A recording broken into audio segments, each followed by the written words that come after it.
Good evening, ladies and gentlemen. Welcome to 203 Lab Brainbusters, the ultimate game show where we test your biology knowledge. I'm your host, Sophia, and today we're diving deep into the fascinating world of genetics. Are you ready to put your biosmarts to the test? Fantastic. Let's get started with 2 warm-up questions. Get those brains fired up. All right, for question 1, what are the Mendelian rules of inheritance? Okay, I think it's the law of segregation, the law of independent assortment, and the law of dominance. You're correct. Give yourself a round of applause. Question number 2, how can one induce mutations for cell study? Oh, I know this one. UV irradiation causes double-stranded DNA breaks, which cause pyrimidine dimers, where DNA replication is halted at those lesions. That's correct. Nice job. And now for the grand finale, the question that separates the biology enthusiasts from masters. Drum roll, please. True or false, all genes follow Mendelian rules of inheritance? Think about it carefully. Oh, I actually know this one too. We read about gene interactions in genetics lab, and those gene interactions violate Mendel's law of dominance, so it must be false. You're 100% correct. Let's take a look at an example of foxglove flowers. It's not just about a single gene determining flower color. Here we see that two separate genes, gene C and gene P, contribute to the color of the foxglove. If the flower has a wild-type C gene and a wild-type P gene, the flower will be purple as it has a functional copy of both the gene products for gene C and gene P.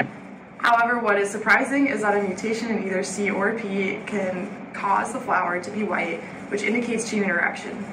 If the genes were in 2 separate pathways to individually but separately produce the purple phenotype, you would expect that only the homozygous recessive for both genes will cause a white flower.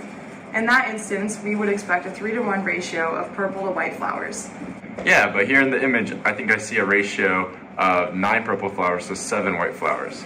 Exactly, so the pigment production pathway contains many steps, and the gene products from gene C and gene P both are necessary for the purple color.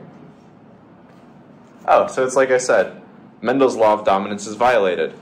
Right, so if the upstream gene that converts precursor 1 to precursor 2 is homozygous mutant, then the genotype of the downstream gene does not matter because its precursor 2 substrate will never be made in the first place, making all of those flowers white and changing the ratio not predicted by assuming Mendelian law holds true. Wow, that's quite interesting. And I think it's great how easy color phenotypes are to observe. Color phenotypes really are great, besides Harvard red-eyed colored fruit flies, of course. Now that you're refreshed on the topic, do you know where else we might see this phenomena? I believe we can also see this epistatic phenomenon in the coat colors of mice, dogs, and a bunch of other different animals.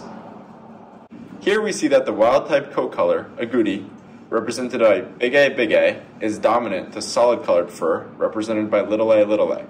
However, a separate gene C is necessary for the production of pigment to begin with. A mouse with a recessive C allele, little c, at this locus is unable to produce pigment and is albino regardless of the allele presented at locus A. Therefore, the genotypes big A, little c, big A, little c, and little c, all produce the same albino phenotype. A cross between heterozygotes for both genes would generate offspring with a phenotypic ratio of 9 agouti, 3 solid color, and 4 albino. In this case, the C gene is epistatic to the A gene. So it's not always as simple as Mendel's peas. The interplay between genes can create complex outcome. Isn't genetics amazing? And there you have it, folks. That's the world of non-Mendelian inheritance and how epistasis can impact our traits. Thanks for joining us on Bio Brainbusters. Keep exploring the wonders of biology, and we'll catch you next time. Until then, stay curious. If you wanna run away with me, I know a galaxy and I could take you for a ride. I had a premonition that we fell into a rhythm where the music don't stop for life. Glitter in the sky, glitter in my eyes.